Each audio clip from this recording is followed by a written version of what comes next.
अस्सलाम वालेकुम स्टूडेंट्स, उम्मीद है सब बच्चे खैरियत होंगे।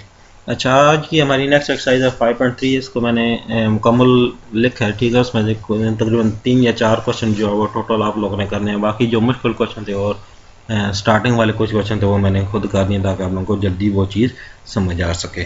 तो लिखा हुआ है कि find the square root of the following number by division method. आप लोगों ने क्या करना है कि अब न्यू मेथड है, ठीक है। पहले प्राइम फैक्टराइजेशन वाला था, अब डिवीजन वाला। आप लोगों ने इस डिवीजन वाले मेथड से इन क्वेश्चन को सॉल्व करना है और तब जाके आप लोगों का जो रिक्वायर्ड आंसर होगा वो बुक के मुताबिक आ जाएगा। तो पहला क्वेश्चन 729 है। उसके बाद मैंने कुछ बच्चों के पास बुक नहीं थी, जिसकी वजह से मैंने क्वेश्चन लिख दिए ताकि बच्चे यहाँ से ही क्वेश्चन देख के लिख लें। तो अब होना क्या है कि पहला जो क्वेश्चन है इसमें आप लोगों को क्या करना है कि डिवीजन मेथड में आप लोगों को क्या करना है, इस तरह की डिवाइड ही बनानी है। अच्छा, उसके बाद 729 लिखा हुआ है। तो आप लोगों ने क्या करना है, यहाँ से राइट साइड से आप लोगों ने इसके दो दो के जोड़े बनाने हैं। अगर यहाँ पे दो जोड़े बनाए, दो उसके बाद एक यहाँ पे एक वैल्यू आ गई, अगर यहाँ पे एक और वैल्यू आ जाती फिर भी हमारे पास दो का फैक्टर बन जाता। नहीं तो हमने क्या करना है, एक वैल्यू तो उसके ऊपर ही बना देना है। अच्छा, उसके बाद क्या करना है, आप लोग देख सकते हैं यहाँ पे मैंने 2 लिखा है और यहाँ पे भी 2 लिखा है। ये आप लोगों ने हमेशा याद रखना है कि जो चीज़ यहाँ पे लिखेंगे, जो वैल्यू यहाँ पे आएगी वही वैल्यू ऊपर भी आएगी। अगर 3 लिखेंगे तो यहाँ पे ऊपर भी 3 आना चाहिए, 4 है तो ऊपर भी 4 आना चाहिए। जो भी वैल्यू होगी दोनों साइड पे सेम आनी चाहिए, ठीक है। तो अगर यहाँ पे अब एक वैल्यू एक फैक्टर अलग है तो हमने इसको एक को ही देखना है, ठीक है। अगली दो इसके साथ नहीं मिलानी। अभी होना क्या है कि 2 का टेबल हमने 2 तक पढ़ा है, 4 आ गया। यहाँ पे मैं 3 भी लिख सकता था और यहाँ भी लिख सकता था, लेकिन 3 को 3 से मल्टीप्लाई करें तो यहाँ पे 9 आ जाता है, ठीक है। जब 9 आ जाता है तो मतलब वो चीज़ हमारे पास इस चीज़ में से माइनस नहीं होगी, 7 में से 9 तो नहीं माइनस हो सकते, इसलिए हमने कम ही टेबल लिखना है। तो 2 और 2 को मल्टीप्लाई किया 4 आ गया, ठीक है। माइनस कर दिया तो हमारे पास यहाँ पे आप लोग देख सकते हैं कि 3 नीचे लिखा हुआ है। अब होना क्या है कि अब जब माइनस करने के बाद जो साइड पे दोनों वैल्यू हमने लिखी होती हैं उन दोनों को हमने साइड पे लिख के प्लस कर देना होता है। ये आप लोग देख सकते हैं, प्लस किया है तो हमारे पास 2 + 2 क्या आ गया, 4 आ गया। तो ये मैंने 4 लिख दिया। आप लोगों ने ये नहीं करना कि 4 तो कोने में लिख दो, फिर अगली वैल्यू जो लिखनी होगी वो यहाँ पे नहीं आएगी, फिर मिटाना पड़ेगा। तो 4 ये मैंने थोड़ा सा इस साइड पे लिखा है, ठीक है। उसके बाद अब अगली वैल्यू हमने क्या करनी है, वो लिखने से पहले आप लोगों ने जो भी हमने जोड़े बनाए होते हैं उनमें से पूरा जोड़ा हमने लेना होता है। ये मैंने पूरा 29 यहाँ पे लिया है सारे क्वेश्चन का। बिल्कुल यही सेम मेथड होगा, आप लोगों ने क्या करना है, इसी सेम मेथड के जरिए सारे क्वेश्चन सॉल्व करने होंगे। अच्छा, अब अगली चीज़ क्या होनी है कि आप लोगों ने क्या करना है, यहाँ पे फिर ऐसी वैल्यू सोच के लिखनी है, यहाँ पे भी सेम आए और यहाँ पे भी आए, लेकिन इस पूरी वैल्यू को हमने क्या करना है, ऊपर वाले से मल्टीप्लाई करना है, तो ताकि ये वाला हमारे पास बुक वाला आंसर आ जाए। अगर ये पूरी पूरी डिवाइड हो गई है तो इसका मतलब हमारे पास क्वेश्चन ठीक हो गया, नहीं तो आप लोगों ने खुद कहीं से गलती की है, क्योंकि क्वेश्चन इस तरह के हैं कि वो पूरे पूरे डिवाइड हो जाएंगे। तो ये है कि मैंने इसमें से मुश्किल जो क्वेश्चन थे वो काफ़ी हद तक किए हैं। फिर भी अगर आप लोगों को चीज़ समझ नहीं आए तो मुझसे आप लोग व्हाट्सएप पे पूछ सकते हैं। तो उसके बाद जो तीसरा क्वेश्चन है, ठीक है, 9604। अच्छा, अब ऊपर वाले में 3 वैल्यू थी इसलिए हमारे पास एक अलग जोड़ा बना था। यहाँ पे हमारे पास पहले 2 का जोड़ा बन गया, उसके बाद फिर अगेन 2 का यहाँ पे फैक्टर बन गया। तो अब यहाँ पे क्या करना है, अब हमने दोनों वैल्यू पे लेके जाना है। ऐसा नहीं करना कि एक वैल्यू पे ले जाओ, यहाँ पे ऐसी वैल्यू सोचनी है कि इनको और इसको आपस में मल्टीप्लाई किया जाए तो हमारे पास ये वाली वैल्यू से या पूरी पूरी आ जाए या इससे हल्की सी कम आ जाए, ताकि माइनस करने में आसानी हो। बड़ी वैल्यू लिख दोगे अगर आप लोग तो माइनस नहीं होगी, ठीक है। और ये चीज़ ज़हन में रखनी है कि आप लोगों ने यहाँ पे अगर 9 लिखा है तो यहाँ पे भी 9 ही आना चाहिए, इससे कम वैल्यू नहीं आनी चाहिए। अच्छा, 9 9 81 मैंने लिख दिया, दोनों को माइनस किया तो 15, और अगले वाला पूरा जो जोड़ा है वो इसके साथ नीचे यहाँ पे ले आए हूँ, ठीक है। तो पूरा फैक्टर जो होगा ना, ठीक है, 0 4 है या कुछ भी वैल्यू वो आप लोगों ने पूरी नीचे लेके आनी है। अच्छा, अब इन दोनों को प्लस किया, 9 + 9 18। 18 का क्या करना है हमने, पूरा का पूरा यहाँ पे हमने यहाँ पे लिख दिया, ये आप लोग देख सकते हैं। अच्छा, उसके बाद क्या हुआ, अब फिर अगेन यहाँ पे ऐसी वैल्यू यहाँ पे भी लिखनी है और ऊपर भी लिखनी है। ये 8 वैल्यू ऐसी थी, ठीक है, जिनको अब यहाँ पे क्या बन गया, 188 बन गए और यहाँ पे 8 बन गया, ठीक है। इन दोनों को मल्टीप्लाई करेंगे तो 1504 आप लोगों के सामने आंसर आ गया है। यही बुक वाला आंसर, रिक्वायर्ड आंसर भी है। अच्छा, उसके बाद हमारे पास नेक्स्ट चीज़ जो है, ठीक है, अगला क्वेश्चन है 12544। अच्छा, ये आखिरी वाला मेरे ख्याल में क्वेश्चन है, वो इसलिए किया कुछ बच्चों को हो सकता ना समझ आइए, यहाँ पे आके मजीद समझ आ जाएगी। राइट साइड है 2 2 के फैक्टर बनाने हैं। अब यहाँ पे 5 वैल्यू आ गई, 2 2 4 और एक 5। पहले 2 का बनाया, फिर 2 का फैक्टर बनाया और आखिर में एक रह गई तो एक का ही बना दिया है। अच्छा, अब यहाँ पे 1 आ गया, इसका मतलब यहाँ पे भी हमने ऐसी वैल्यू लिखनी है, यहाँ पे भी लिखनी है, यहाँ पे भी लिखनी है, और यहाँ पे भी वही सेम आ गया। 1 1 जार 1 नहीं होता है, इसलिए हमने 1 लिखना है। 2 2 जार 4 नहीं करना है, क्योंकि 1 में से 4 माइनस नहीं होंगे।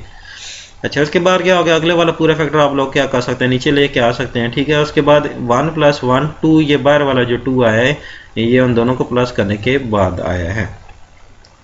अब यहाँ पे 25 था, यहाँ पे हम बड़ी वैल्यू तो नहीं लिख सकते, यहाँ पे 2 लिख दूँ, यहाँ पे भी 2 लिख दूँ, 2 2 और 4 हो गया, 44 हो गए, तो बहुत बड़ी वैल्यू हो जाएगी, इसलिए माइनस नहीं होगी। तो आप लोगों ने क्या करना है, ऐसी वैल्यू लिखनी है यहाँ पे भी और यहाँ पे भी, और जो से हल्की सी छोटी आ जाए या पूरी पूरी आ जाए। अच्छा, इन दोनों को माइनस किया तो हमारे पास क्या रह गया, 4 आ गया। उसके बाद अगले वाला पूरा फैक्टर जो था वो इसके साथ मैं नीचे ले आया हूँ, ठीक है। अच्छा, अब क्या किया, यहाँ पे पहले एक बार प्लस किया। अब ये नहीं करना कि पहले एक क्वेश्चन में वहाँ तक वैल्यू गई थी सिर्फ वहाँ पे प्लस करके छोड़ देना, हर स्टेप में यही चीज़ करनी है। अब यहाँ पे हमारे पास जो अगली वैल्यू आई थी, यहाँ पे 2 आई थी, और यहाँ पे हमारे पास ये 2 वाली वैल्यू ये पहले की वैल्यू थी, ठीक है। ये मैंने इसी तरह लिख दी, इसको हमने नहीं छेड़ना।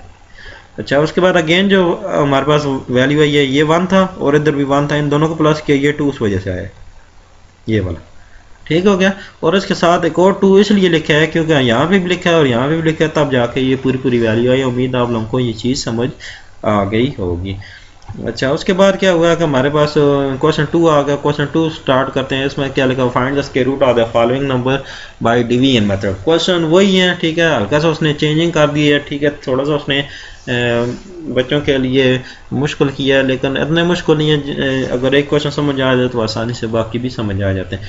अच्छा, इसमें क्या होगा, 64/144, ठीक है, उसने बाई की फॉर्म में लिख दिया बट्टे की शक्ल के अंदर। अच्छा, इसमें क्या करना, आप लोगों ने सिंपल मेथड करना है कि जो आप लोगों का क्वेश्चन है, ठीक है, वो आप लोगों ने इस तरह करना है कि इसमें ऊपर वाली वैल्यू को अलग सॉल्व कर लेना है और नीचे वाली वैल्यू को अलग सॉल्व कर देना है, ठीक है। ऊपर वाली वैल्यू को सॉल्व किया तो इसमें एक ही फैक्टर था तो वो एक ही बनाया। इसमें हमारे पास पहली 2 का अलग बनेगा, आप लोगों ने इसके ऊपर ये बार भी लगानी है, ठीक है, इसके ऊपर अलग बनानी है ताकि आप लोगों को वो चीज़ जल्दी समझ आ सके, ठीक है। अगर जोड़े नहीं बनाएंगे तो फिर हो सकता है आप 2 वैल्यू इकट्ठी लेते रहें तो क्वेश्चन काफ़ी हद तक मुश्किल हो जाएगा, आंसर आना ही कोई नहीं। अच्छा, यहाँ पे मैंने क्या कर लिखा है, 8 8 64, ये तो डायरेक्ट टेबल चला जाता है और वैल्यू भी एक ही फैक्टर बन रहा था तो हमने क्या किया, इसको डायरेक्ट कर दिया। तो इस तरह 12 12 144 ये भी हो जाता है, ठीक है। इसका दूसरा वैसे ये प्रॉपर मेथड से करना चाहिए, ठीक है। इसके 2 के अलग जोड़े बनाने हैं और इसका अलग बनाना, आप लोगों ने क्या करना, 1 1 1 लेके जाना है, ये वाला जो होगा नीचे वाले स्टेप के अंदर लेके जाना, ठीक है। ये वाला यहाँ पे आएगा 44। अच्छा, उसके बाद ये 1 जो होगा ना, ठीक है, यहाँ पे 1 रह जाएगा और यहाँ पे आप लोग क्या करेंगे, 2 लिखेंगे। उसके बाद क्या होगा, 2 2 44 आएगा। और यहाँ पे स्टेप के अंदर आप लोग देख सकते हैं कि मैं कोशिश करता हूँ लिखने की, क्योंकि मैं टाइप करने में थोड़ा सा टाइम लग जाता है।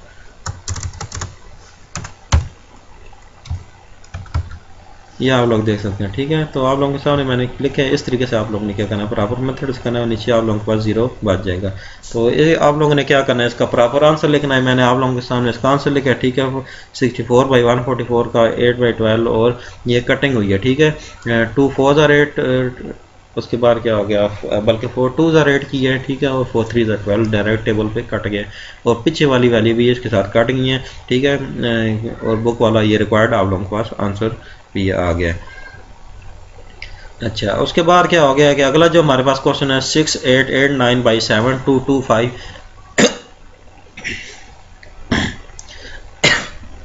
अच्छा, इसमें ये हुआ कि आप लोग देख सकते हैं कि इस जो पहले वाली वैल्यू उसके अलग अलग फैक्टर बनाए और जो दूसरे वाली वैल्यू उसके अलग फैक्टर बनाए हैं और आखिर में दोनों के आंसर जो होंगे वो बाई की फॉर्म में आप लोगों ने इसी तरह लिख देने हैं। अच्छा, होना क्या है कि 6 8 8 9 का अलग फैक्टर बनाए, पहले वाली वैल्यू के अलग और दूसरी वाली वैल्यू के अलग। 8 8 64 होता है, ठीक है। उसके बाद ये वाला जो मेथड है आप लोग ये भी मेथड कर सकते हैं कि यहाँ भी 8 लेकर प्लस कर सकते हैं और उसके बाद यहाँ पे नीचे फिर लिख सकते हैं, उसके बाद फिर अगेन जो वैल्यू आती है उसको प्लस करके ये वाला स्टेप भी कर सकते हैं, ये मेथड भी है। और दूसरा मेथड जो मैंने ऊपर वाला किया है और यहाँ पे नीचे फिर अगेन किया है, ठीक है, आप लोग ये तरीका भी कर सकते हैं, ठीक है, ताकि आप लोगों का सेम आंसर है, ठीक है। 8 8 64 होता है, उसके बाद माइनस किया, उसके बाद पूरा फैक्टर जो नीचे लेके आए, ठीक है। 8 + 8 16 आ गया और साथ यहाँ पे 5 लिखा और यहाँ पे 5 लिखा, इन दोनों को जब आपस में मल्टीप्लाई किया तो ये हमारे पास जो 825 वाली वैल्यू थी वो हमारे पास आ गई है और इसका आंसर जो है 83/85 ये आप लोगों के पास रिक्वायर्ड आ गया। अच्छा, ऊपर एक चीज़ आपको बताता चलूँ कि इसमें होल वाला एक क्वेश्चन है, ठीक है। 25 को आप लोगों ने क्या करना है, 11 से मल्टीप्लाई करना है और उसके बाद इसमें 14 प्लस करना है, ठीक है। ऊपर वाली वैल्यू आ जाएगी और नीचे 25 ही रहेगा। ये आप लोगों ने मेथड करना है। अच्छा, उसके बाद जो हमारे पास क्वेश्चन 3 है, इसमें थोड़ा सा मजीद चेंजिंग आ गई है। वो ये हुई है कि find the square root of the following by division method. Method वही है, लेकिन इसमें क्या हो गया, पॉइंट में आ गया, ठीक है। पॉइंट का दूसरी फॉर्म डेसिमल फॉर्म भी होती है, जिसको डेसिमल कहते हैं। अच्छा, इसमें उसने तकरीबन काफ़ी क्वेश्चन जो लिखे हैं वो सारे मैंने यहाँ पे लिख दिए हैं, ठीक है। आप लोग यहाँ से देख के भी क्वेश्चन लिख सकते हैं। होना ही है कि आप लोगों ने क्या करना है कि इसके अंदर भी बिल्कुल सेम मेथड है, ठीक है। इन क्वेश्चन को करने के दो मेथड हैं, ठीक है। आप लोग जो मर्जी है कर सकते हैं, बुक वाला भी कर सकते हैं और ये वाला डायरेक्ट मेथड भी कर सकते हैं जो मैंने किए हुए।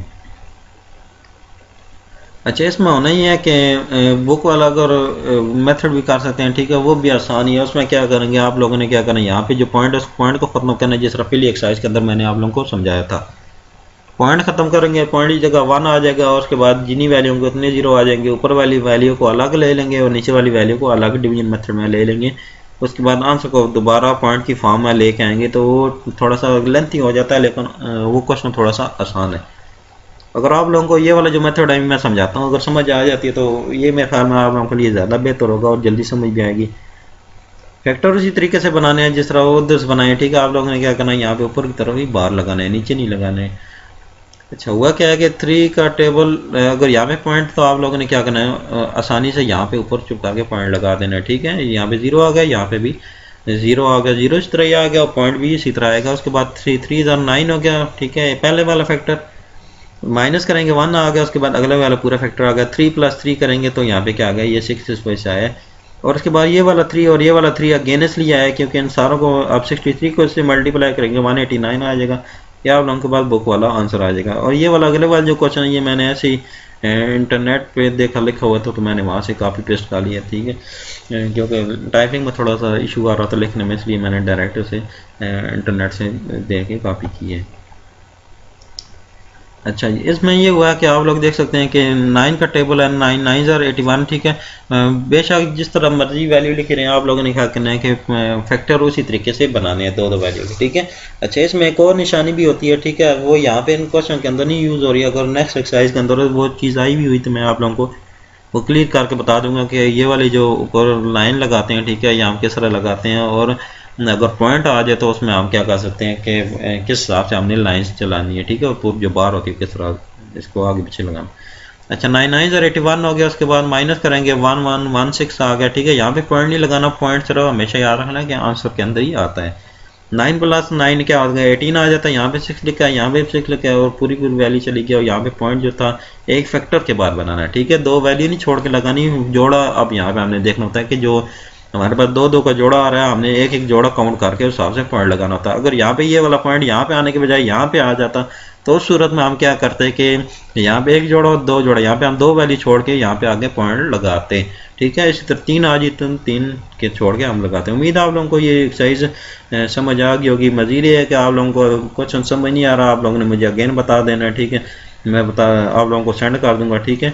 और कोशिश करें कि वीडियो मुकम्मल देखा करें, इतनी बड़ी वीडियो नहीं होती, मुकम्मल तरीके से समझा रहा हूँ। क्योंकि पिछली टाइम के अंदर भी यही इशू आ रहा था कि काफ़ी बच्चों को काम तो कुछ लेट ज्वाइन करने वाले थे, कुछ बच्चों को लेट व्हाट्सअप नंबर ऐड हुआ था, वो फिर कहते थे हमें पूरा काम भेजे, तो वो काम भेजना काफ़ी हद तक मुश्किल हो जाता। तो मैंने तब वीडियो बनाई कि अगर बच्चे को रह भी गया तो उसे अगेन फिर वीडियो सेंड कर दूँगा, वो लोग देख सकते हैं। तो इंशाल्लाह फिर मैं अगली जो एक्सरसाइज होगी उसकी भी वीडियो बना के आप लोगों को सेंड कर दूँगा। ओके जी, अल्लाह हाफिज़।